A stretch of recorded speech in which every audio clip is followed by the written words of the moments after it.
Welcome to the Impatient Entrepreneur Podcast, a show where we hear from entrepreneurs and business owners who are chomping at the bit to make their mark on the world. I'm your host, Lauren Quidar-Cockrell. Now, let's hurry up and get to the good stuff. Hi, friends. Welcome back. We are going to have a joy-filled episode today. I have Dr. Danny Brassell with me, and I can't wait to hear from him. Welcome to the show, Danny. Thanks so much for having me, Lauren, and thank you for doing your part to spread some joy in this planet. I love your podcast. Thank you. Thank you. I try. So Danny, tell us about who you are. What are you doing out here? All right. Well, my mission is to bring joy back into education and the workplace. And I do that by helping people with their communication skills, which are listening, speaking, reading, and writing. And so I like to tell people those are the different aspects of my business. In terms of writing, I've written 17 books, including Bringing Joy Back in Education and Leadership Begins with Motivation. I have, in terms of speaking, I speak over 100 dates a year all over the world, primarily to schools, but also now lately a lot more corporate and nonprofit retreats. Third, in terms of reading, I have the world's top reading engagement program, which in just over 2 months shows parents how to get their kids to read more, read better, and most importantly, get their kids to love reading, because I find schools do an adequate job of teaching kids how to read. But the question I always ask people is, well, what good is it teaching a kid how to read if they never want to? Mm-hmm. I teach kids why to read because I've never had to tell a kid, go turn on the TV. I've never had to tell a kid, go play a video game. And I never want to have to tell a kid, go read. I want them to choose to do it because they love it. And there's simple strategies I share with people to get kids to actually love reading, because I was that kid that hated reading. And then finally, in terms of listening, this is really where I've made the pivot since COVID in the last 5 years, is now I train entrepreneurs, executives, and business owners on how to create well-crafted, engaging presentations that get their audience to take the next step, whether that's to purchase their product or to donate to their cause or even to invest in their ideas. So that's a very long answer to your very short question. Okay, thank you. So, first official question, are you an impatient entrepreneur? I'm definitely an impatient entrepreneur. Is there anything other than an impatient entrepreneur? Show me a patient entrepreneur. I'll show you a person that's going right back to their old job. Yes. And then, so how did you get here? Like, what brought you to this multifaceted role and mission? That's a good question, Lauren. So back in 2005, my wife and I attended a real estate seminar, which turned out to be a scam, and we lost everything. And I could focus on all the negative things, but I like to focus on the positives. First of all, my wife is my life mate. I put her through the ringer, and she stuck right by me. Second of all, I no longer feel like money is the end all be all, because I realize you can lose it just like that. Mm-hmm. Third, I became a Christian, which I'm embarrassed to say, but the more I read the Bible, I'm not the first screw up to find Jesus. Fourth, I try not to judge other people, because if I was somebody who saw what I did, I'd say, you deserve that. But now I realize if you don't know everything about a person, you really don't know anything about a person. But fifth, and this is what really comes into play for this podcast, is I was going to have to file bankruptcy, and I really didn't want to file bankruptcy. Eventually, I had to because of a state known as, I call it North Cuba. It's also known as Florida, but the laws. But my accountant told me in order to avoid filing for bankruptcy, I had to make this much more money. I was a university professor at the time, and so I started speaking on the side, and I hit the number that he gave me. Well, the next year, Lauren, he gave me a much higher number, and I hit that number right on the number. Well, then in year 3, I thought, well, maybe I should set a higher number. And so basically during one of the worst economic downturns in American history, I was able to build up a big speaking business, which far outweighed everything I'd ever done in education. It really kind of, this is what feeds entrepreneurs is, I started getting into it. I started realizing, wow, there's a lot more opportunities out there. And that's what I love about working with entrepreneurs is you never know what the opportunity is. You just are kind of paying attention to different things. And I saw that there was a need for reading training for parents. And so I developed that. I was already doing my speaking. Writing, I basically find out I used to have the philosophy, if you build it, they will come. And that's the wrong philosophy. Now I realize if they want it, then you build it. And so that's how I designed a lot of my books. And really, what's taken off more than anything is coaching people on how to create powerful presentations. And I never thought I was going to do that because I have a very high standard, Lauren. I had a high standard as a teacher. It's really what got me out of teaching was, I could get 31 kids above grade level, but it was the 2 that I didn't get above grade level that I focused on all the time. And I still actually grapple with that. I give all the tools. I always tell my coaching clients, I have a 2-step process. A, listen to what I have to say, and then B, do it. And it's going to work. But so many of them don't do it, and it drives me crazy. But I'm starting to let go a little bit on that. But I think that's kind of what sets me apart from a lot of coaches is I actually want people to succeed, and I follow up. I hold my folks accountable. Every 3 months, they're going to hear from me, and I'm going to be that annoying guy until you succeed. I was asked earlier in another interview, they said, well, what's your goal? I'm like, I want my people to succeed well beyond anything I've ever succeeded. I take a lot of pride in being able to say, well, this person, this is where they started, and now they're far above where I could ever dream of being. That it's very gratifying. And and again, that's why I love what drew me to your podcast is, these are people, this is my tribe. These are people that, what's that old quote? Entrepreneurship is living a few years of your life like most people won't, so that you can live the rest of your life like most people can't. I like that. Yeah. Yeah. I don't know who said it, but that was said to me a couple of years ago. I'm like, ooh, I'm snagging that. I will keep it. Right. You said a lot there that really resonates. And I do, when I meet great coaches, I do wonder, how can you do this and be so invested and then be able to not, let go of control a little bit. I feel like, it's not, I can't live your life for you, if for our PR and marketing clients, you're going to care about your business, yay high. And I'm like 1 centimeter below you. Like I can't care more because then that's a bad dynamic. But we just want it so badly for them. But, and then in any coaching scenario, I'm like, it's step 2. Just do it. Just do what I said, please. Well, and I think the other thing, Lauren, and I think you've probably experienced this too, is I get to choose who I work with now. I have a policy. I don't work with jerks. Yeah. When I had to work for other people, especially in education, I dealt with lots of jerks. I mean, lots of jerks, people that I had no interest in being around, people that weren't vested in. I got fired from teaching jobs all the time because I always said, if the answer to my question is not because that's what's best for this student, why are we doing it? I was very pesky that way. I think what I love about coaching people, especially entrepreneurs, is I take it from a little bit different angle than I see a lot of the people that are coaching people to speak. And I'm not going to put anybody down because everybody is entitled to have their own business. But so many of these people are teaching people the way you get audiences is by being vulnerable and talking about the worst moments of your life. Well, there's 3 reasons why I don't agree with that. First of all, the world just survived a global pandemic. Everybody's had a lot of bad stuff happen to them. I don't think people need to hear another sad story. I think people need more hope in the messages that they're presenting. Second of all, I teach people how to create what I call a stump speech. I call it that because I used to be a journalist and politicians. A politician gives the same speech 20 times a day. You'll hear some people call it a signature talk. I've heard it called. Some people call it their origin story. You can call it peanut butter and jelly. I don't care what you call it. A story that basically introduces you to new audiences. So I have a friend whose daughter was killed in a school shooting. He's told that story now over 1,000 times. Wow. I don't know about you, Lauren. You got to be stronger than me to talk about the worst day of your life over and over. I have no idea how he does that. And third, this is where people get angry with me.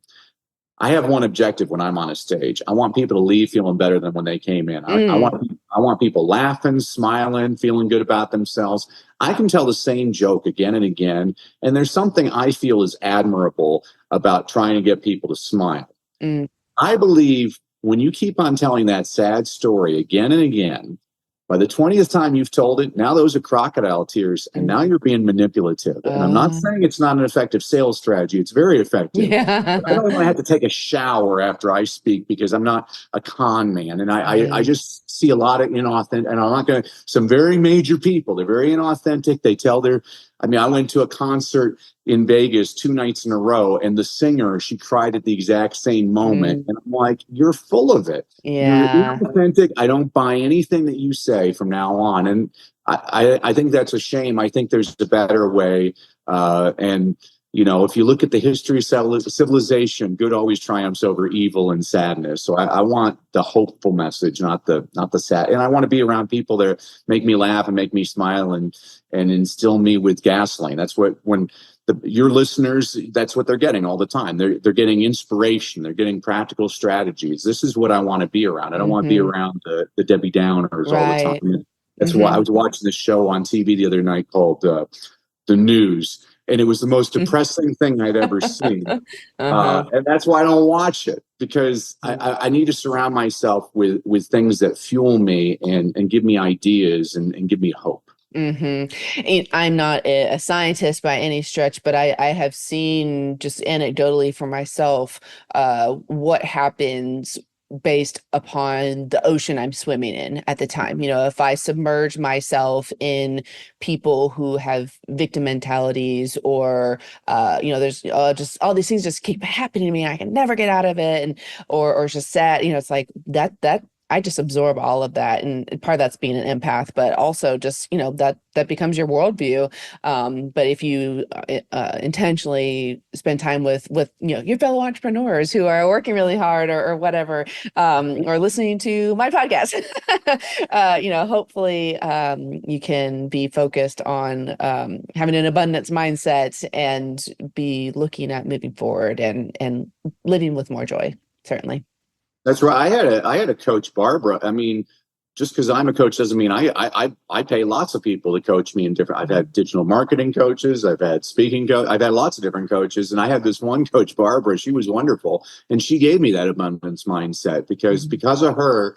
Now, when I'm stopped at a stoplight, I realize there's $1 million worth of vehicles surrounding me. She got me thinking of the world in a totally different way, and when I'm working with entrepreneurs, I work with people that are I work with this guy. He's crazy. I called him last week for a coaching session. He's in Antarctica right now doing some kind of Iditarod. Like 3 months ago, he was swimming with sharks in Madagascar. I'm like, nobody can relate to you. Like, you're crazy. That's amazing. He's got 6-pack abs. He's got perfect family. He's a very successful doctor in Saudi Arabia. Wow. But that's what I like. The people I work with are usually burgeoning entrepreneurs that are figuring out, well, how can I get more customers? How do I grow my business? And that's what we're focused on is how do you get total strangers to feel like, what, I'd like to work with this person. This person seems like somebody I actually who knows me, who understands me. So you're an impatient entrepreneur. Is there anything in particular that you're impatient about right now? Do you have another book coming out? Are you launching something new? Tell us. So I just had a book come out last month, and now I've got Congrats. Another book. It's actually kind of funny. So the book I wrote, the Leadership Begins with Motivation book, when I was a middle school teacher, I was the only teacher in the school who never had tardy students. And the reason was because I always started class with a Paul Harvey story. Now, I don't know if you remember Paul Harvey. I'm older than you. I chop off my head, count the rings at this point. But growing up, 12:15 every day, Paul Harvey would come on the radio. He'd be like, I'm Paul Harvey with the rest of the story. And he'd do this 5-minute story. And the whole time you're trying to figure out who's he talking about or what's the company or whatever. And my kids loved it. But the problem with those old Paul Harvey stories is some of them are about Sears and Roebuck. Well, a kid in 2024 has no idea who Sears or Roebuck is. And so the reason I wrote this book was to update it with stories about like Elon Musk and Jeff Bezos, people like that. And after writing the book, I read it, and completely unintentionally, I realized so many of my examples were of white male Americans. So the book I'm almost done with right now, I'm so excited about it. It's almost all the examples are of females, minorities, and international people. Oh, cool. Nice. Just really cool stuff. I'm very excited about that. And then I also have a travel book that I'm finishing up that I'm excited about. You see me, this is entrepreneur, puppy dog syndrome. I got lots of different. Yes. I wish, I read a quote by Tom Cruise and I really admired him for it. He said he was very lucky in life because when he was young, he found out the only thing he was good at was acting. And so he focused on acting. Wow. Wow, that's actually a really smart statement. When you can focus at a very young age, and this is the problem with me and your tribe, is we see 20 different things and we want to do 20 different things. And actually, the guy I was working with yesterday, that's his entire speech is on how he helps people focus. I'm like, well, I don't know why I'm coaching you. You need to be coaching me. But there is something to say about that. So I think the thing I'm impatient about is that I need to say no to more projects. Yeah, I think that's probably where my weakness is right now. Is I'm saying yes to too many things. I need to eliminate things. Well, it's fun, but a lot of us are just having a good time, and we're like, yes, this is great. I want to get up in the morning. I want to work on this, and it's exciting. But that discernment to choose is so boring. Yeah, that's right. Well, that's the nice thing about being an entrepreneur. Is that's why I became a teacher. Was every day was different. I got to do different things. And God bless the people that can just do the same thing again and again and again. But I don't know how you do. Even when I teach people how to do their stump speeches, I'm saying, well, I mean, you might play up a line more here, because I do a lot of humor, and I'm like, okay, this line didn't work in Indiana. Maybe it works better in Georgia. And then sometimes I realize, actually, probably one of the best lessons I ever learned. I was doing a teacher training in Fort Wayne, Indiana, 750 teachers, and there was a guy in my front row with his arms crossed for 2 days, just looking at me, giving me an evil look. And he comes up to me at the end of the second day, and I'm like, oh, here we go. And without changing his negative expression, he says, I just want to tell you, Danny, you're the funniest speaker I've ever seen. I can tell. And I was like, wow, I'm glad I didn't judge him based on, and I thought about it. And I'm like, I've attended presentations where I might not look like I'm into it, but I'm actually really into it. But there's other things. You have no idea what's going through people. I mean, especially after COVID. Yeah. I'm telling you right now, half this country is suicidal. I work with people all the time. We have no idea what's going on with people. People look great on the outside, but on the inside, they're dying. And so that's, again, why I'm trying to get people to perk up a little bit and say, hey, this too shall pass. I've been in those dark places. I understand where people can be. And what I understand now more than ever is when I meet God, he's going to be laughing at, you remember when you were just totally down in the dumps then? This is what I had planned for you. And things work out. It's kind of like in Shakespeare in Love in the movie. They always ask, well, why does it work out? He's like, it's a mystery. Yeah. All's well that ends well. Yeah. If it's not well, it's not over. Not over as long as you're living. So how do you fuel yourself? Sounds like you have lots of coaches, you listen to podcasts. Are there some books that have been very pivotal to your success and maturation as a leader? Talk to us about how you make sure that you're ready to show up for others in your business. Yeah, I mean, so reading's my thing. So I always tell people, when I hear people say, oh, I don't have time to read, I'm like, yeah, who has time to read after you've watched the game on TV, gone shopping, had a couple of beers? I mean, I have a friend and he's a time management expert, and I always give him a hard time. I'm like, there's no such thing as time management. There's only priority management. Yes.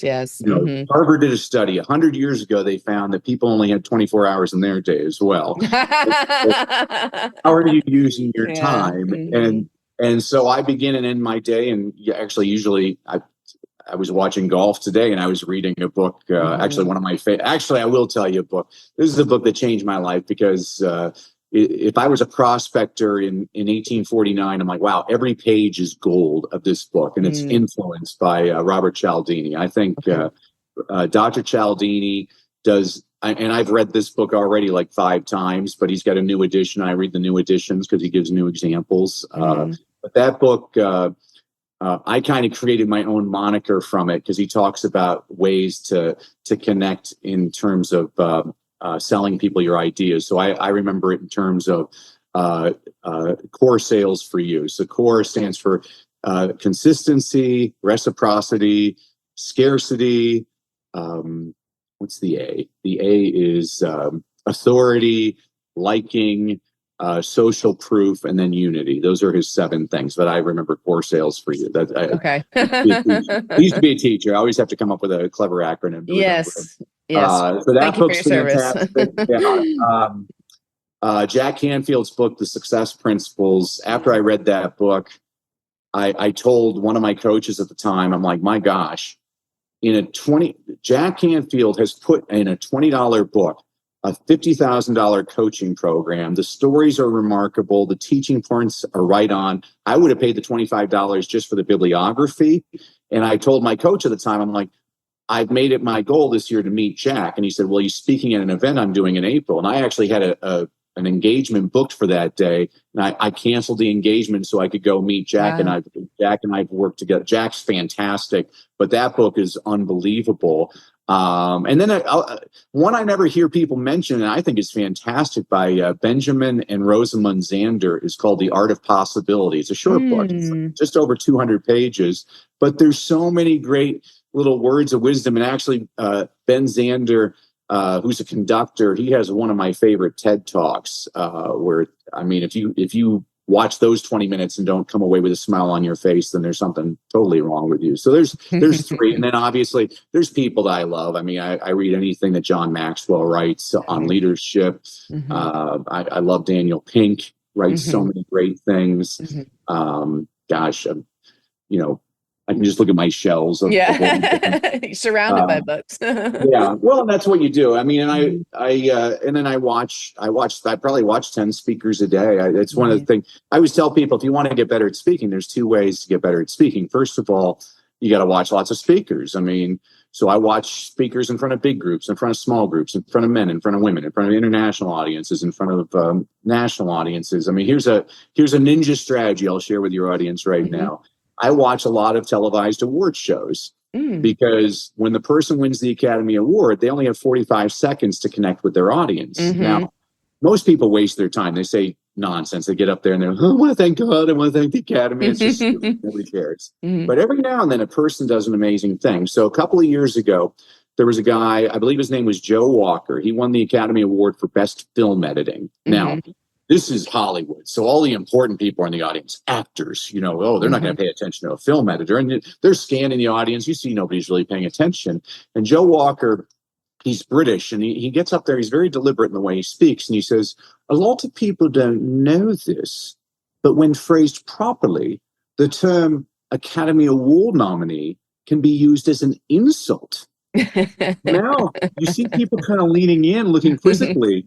And he goes on, he says, for example, yesterday I got in an argument with my 17-year-old daughter, and she said, well, Academy Award nominee Joe Walker. All of a sudden, you see everybody laughing. He gets off stage, Lauren. Denzel Washington wants to meet him. Brad Pitt wants to meet him. Sandra Bullock wants to meet him. Time magazine said it was one of the highlights of the Academy Awards. That's an effective speaker. Within 45 seconds, he connected with his audience. So the first way to get better at speaking is, first of all, you got to watch lots of speakers. And then second of all, one of my coaches was a guy by the name of Jim Rohn. And Jim used to say, you can't pay other people to do your push-ups. Translation, you got to go out there and do the work. So I tell people, you got to go out there and speak. I worked with a guy not this past January, the last January, Gustavo from Ecuador. The guy should be president of the United States. He's one of my favorite people on the planet. So Gustavo came to America 30 years ago, didn't speak a word of English, worked every menial job on the planet, invested every dime he had in real estate. He's worth $40 million now. So we were crafting his presentation. So his offer is he has a 4-month real estate coaching program for $40,000. Well, Lauren, that's a stiff offer, but we worked on the presentation, and I stressed to Gustavo, I'm like, hey, you got to practice this. I want you speaking, you can speak to even the smallest towns in America have a Lions Club, an Optimist Club, a Rotary Club, a Kiwanis Club. I'm like, go to schools, go to churches, temples, Chamber of Commerce. And he said, well, I'm supposed to go on a podcast tonight. And I say, okay, here's my phone number. Gustavo, tomorrow, if you don't call me, I'm calling you, and I want to find out how you did. So he calls me up the next day, Lauren. He's just like, Danny, you are a genius. You're a god. And I said, did you go on the podcast? He said, yes. I'm like, did you make the offer? He said, yes. I'm like, did you sell any? He's like, 23. What? Lauren, reading is my specialty, not math. Mm-hmm. But if I'm doing my math calculations correctly, he made $920,000 that evening on a presentation he and I had crafted that afternoon. Since then, he and I are friends. Since then, he's made 8 figures off of that presentation. Wow. It's unbelievable. Mm-hmm. I'll tell your audience, your results may vary. Yeah, exactly. It was amazing. But there's nothing that pleases me more as a coach is he did the work. I have another guy, Jason. So he's different. So Jason, 3 years ago, I told him, like, you got to practice. And he said, well, I don't know if I can get to those groups. I'm like, do you have an internet connection? He's like, yeah. I'm like, are you on Facebook? He's like, yeah. I'm like, go on Facebook Live every day for the next month. So he did it. So the first day he does it, one person shows up, accidentally, some woman from Ontario, Canada. The second day, he has like 3 people show up. The third day is like 6 people. 3 years later, he has now an audience of 6,000 loyal devotees. He didn't make 7 figures last year, but he made very high 6 figures. It's because he does it every day. That consistency is amazing. And I'm so proud of Jason. I'm like, I don't even know if I could do that, but he did it. And that's amazing. And so that's where my attitude towards coaching has changed, is I'm actually starting to see all these success stories of people I've worked with. I'm like, gosh, that's pretty darn cool. And then that person's able to positively impact a lot of other people. It really is a butterfly effect. And that's where the joy comes in. Love that. Love that. So let's switch gears for a moment. You've alluded to a few things, and if those are your examples, we can dive into them a little bit deeper. But can you tell us about a time in your business trajectory, with the entity you have now, where you really felt like the rug got pulled out from under you, and you're just like, gosh, I am not sure if I'm gonna make it. Yeah, I don't know if we're gonna be able to carry on. But then it actually turned out to be the best thing that it could have happened. Yeah. Well, I mean, I always say this to people, is behind every expert was a former amateur. I like that. Yeah, all of us screwed up. Yeah. I've been fired a lot. I've had lots of, I was a tenured professor, and I had a dean that just didn't like me, and she made my life completely miserable. And because of that, I had to leave that university. We moved. I never thought I was going to leave California ever. We moved to Colorado. I was so depressed, and it turned out it was the best thing ever to happen to my family and me. It really is, it sounds cliche, and I know it's cliche, but there's some truth to cliches, is that one door closes, a better one opens up. It gets back to the coaching. Like, the only reason I became a coach was COVID. People were like, oh, how's your speaking business doing, Danny? I'm like, oh, it's great. How, like, last night I lost 123 speaking engagements. Felt good. Thanks for asking. Yeah, it was crazy. That's one of the things,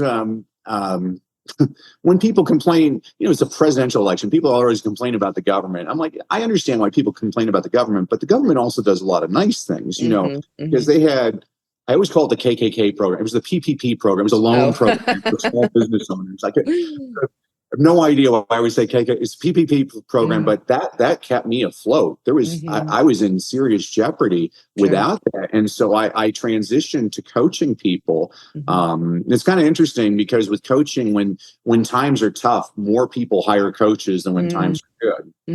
So it actually worked in my favor, and I've been blessed. I've worked with, Olympic gold medalists and CEOs. And I've worked with some pretty big people. But again, really where the satisfaction comes from is those little people that were struggling.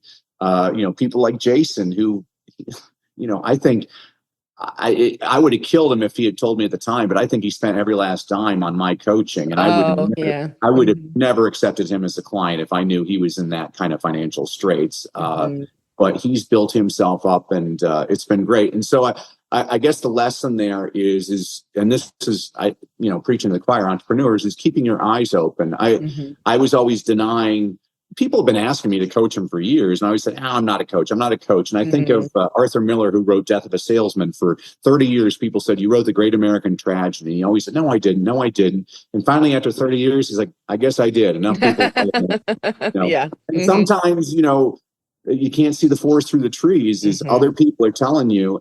That's actually really one of the things I try to teach people is kind of pay attention to those 10 people around you that are always telling you things. If you hear something that's a pattern, there might be something to it. And again, this is what's great about being an entrepreneur is entrepreneurs usually are a little bit more open to opportunity than people that are trying to play it safe. And I always say playing it safe actually might be the most dangerous thing of all. Right. Being able to pivot is like, whoops, plan A is not working out so good. Let's plan B. But again, I believe in having, it was Jeff Bezos was saying that is he never believed in a plan B because he said people with a plan B usually follow plan B. And I was like, there's a lot of wisdom in that too. So I used to coach.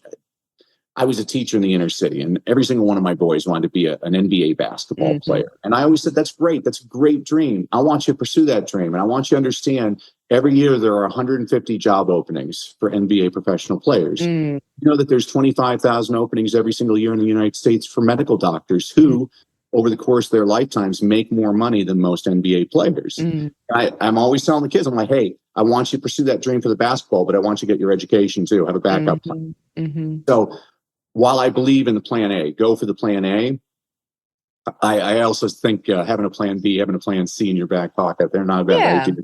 Pack your backpack for turbulence.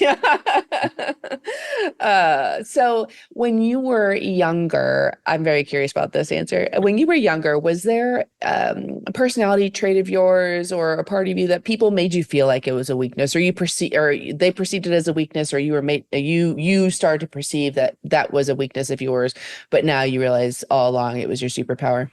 Nobody's ever asked me that question. That's a good question. I like that.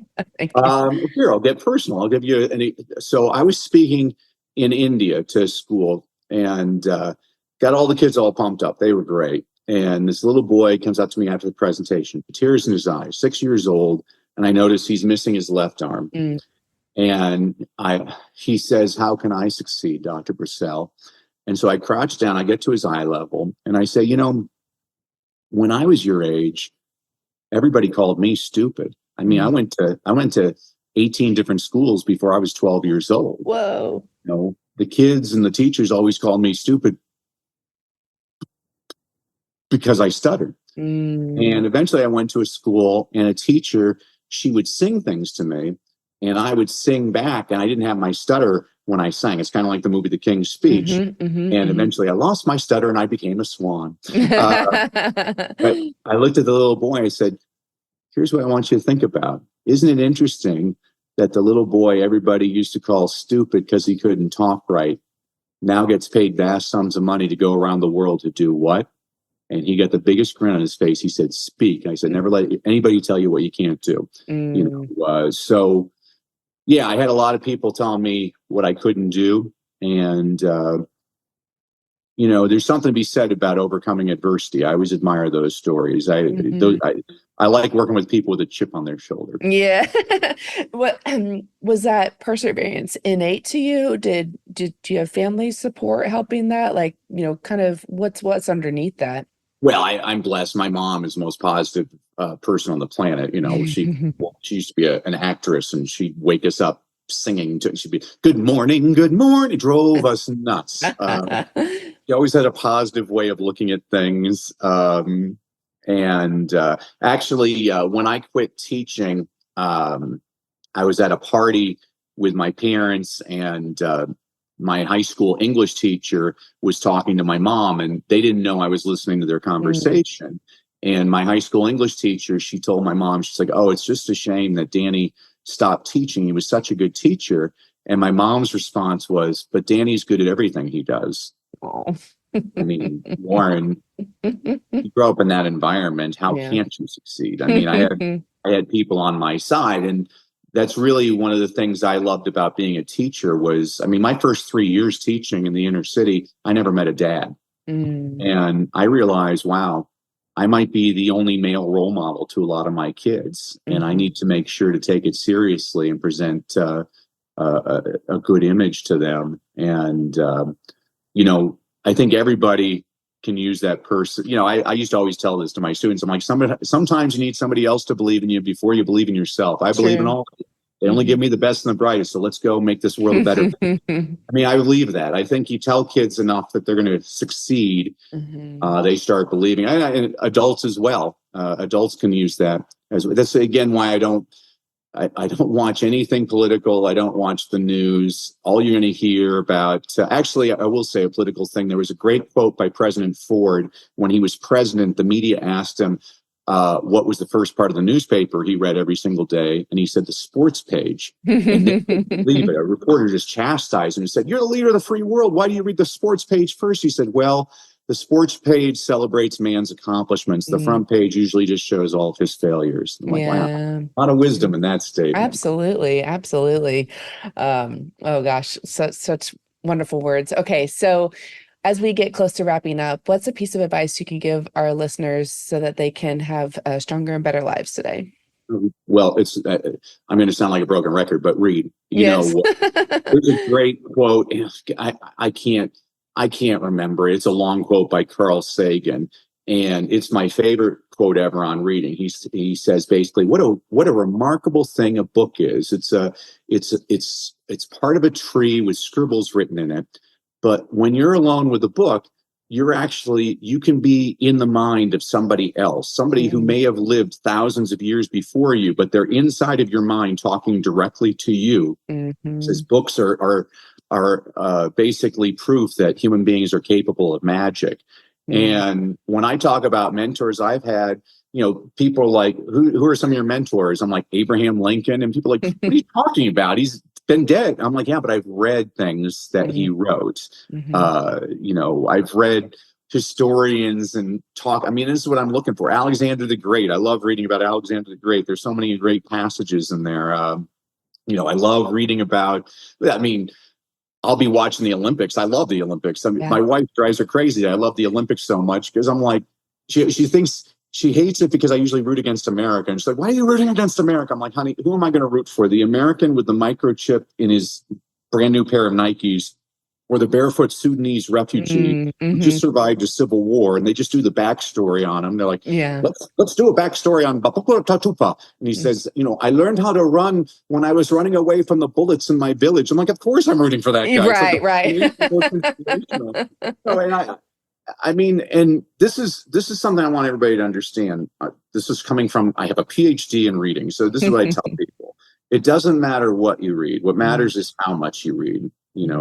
It doesn't matter if you're reading James Joyce or James and the Giant Peach. People who read more read better.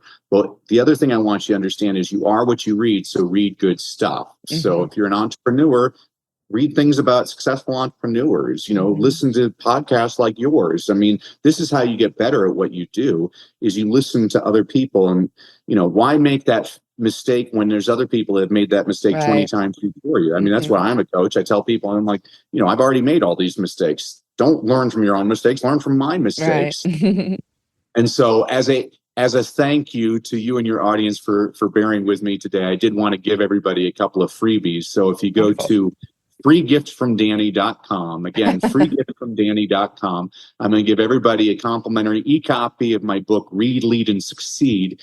This is a book I wrote for an elementary school principal who was trying to keep his faculty and staff positively engaged. So I said, okay, I'll write you a book. So every week I give you a concept, an inspirational quote, an inspirational story, a book recommendation on a book you should read, but you're probably too lazy because you're an adult. So I also give you a children's picture book recommendation, demonstrates the same concept. You can read that in 5 minutes. And that's actually something I tell people all the time. You don't have to read adult books to be a good reader, right?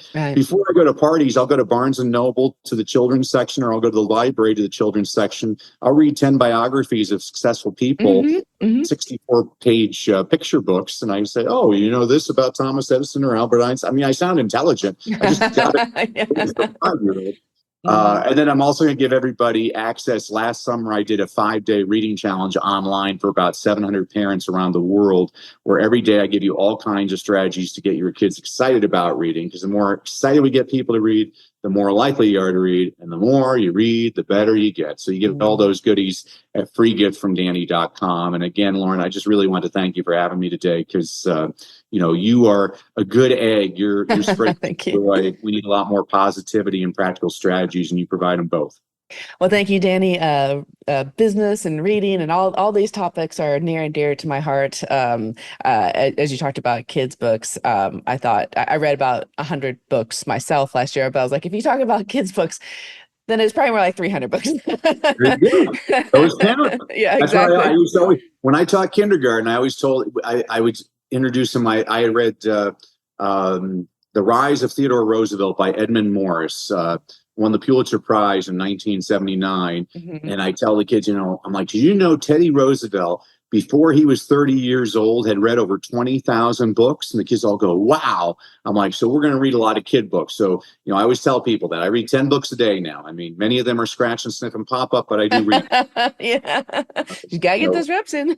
Most people don't do the follow-up question. So, that's fun. Yeah. Nice. 300, that's good. And 100 of who's your favorite author? Who do you like? What do you like? Gosh, don't ask me to pick that.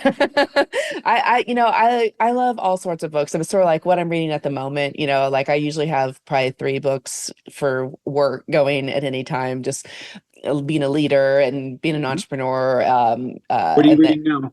I am reading, oh my gosh, Creativity Inc. It's one of the Ed Catmull book is fantastic. Yeah. I mean, I have that one. It's on my shelf. Almost every other page is dog. What I liked about that book, you haven't come to the end yet, but he has a whole ending about working with Steve Jobs. And because of that book, I've reformed the way I think of Steve Jobs. I think he's very misunderstood. I think he was all about the product. I mean, he comes off as being arrogant, but he wasn't about money at all. He was about creating the best products possible. And Catmull, I mean, he was a significant leader. If you look at what he did with Pixar, it's unbelievable. And I also didn't know Steve Jobs. That's how he made his first billion. It wasn't with Apple. It was with Pixar. So it's amazing for being a leader who is leading a team of creatives, but also just the Easter eggs of getting to find out about all these movies that are so near and dear to me, that I love so much from Pixar. And I actually had never read the E-Myth or the E-Myth Revisited, so I'm listening to that as well. Great. Yeah, and the Checklist Manifesto I'm reading that one. So. Oh, that's a good one too. Have you read Complications by Atul Gawande? The student author? No. So I read that book on a flight. I read it cover to cover on a flight from Orlando to LA. So the first page of that is he was an emergency room doctor. So for the audience, Atul Gawande, he's the guy that Warren Buffett and Jeff Bezos put in charge of Amazon and Berkshire Hathaway's healthcare plan.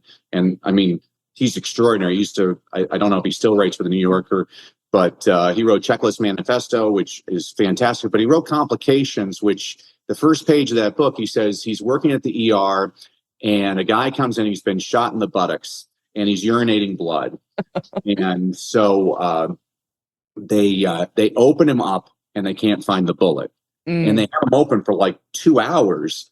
And they're like, oh my gosh, we're probably causing more damage having him open. So they sew him up. They keep him in the hospital for a week. He stops urinating blood. And they're like, what the heck is going on? This bullet has to be inside him. And so they x-ray every single part of his body and they find the bullet lodged in his neck. Whoa.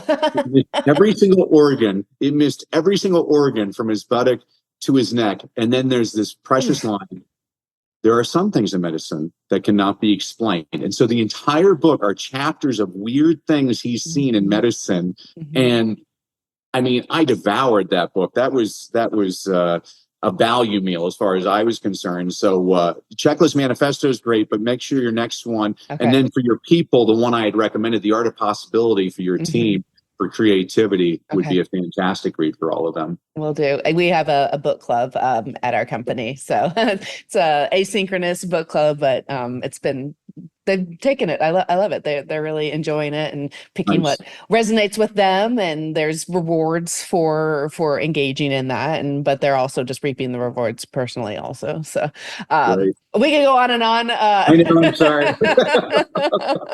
There's not enough readers in the world. I get very excited when I feel like It's like Yes. when you're a tourist in Europe and you meet another American, you probably would never talk to each other in America, but gosh, we're in Europe. We got to talk to one another. Yes, yes. I have had that experience. I was traveling alone through Italy by myself, obviously.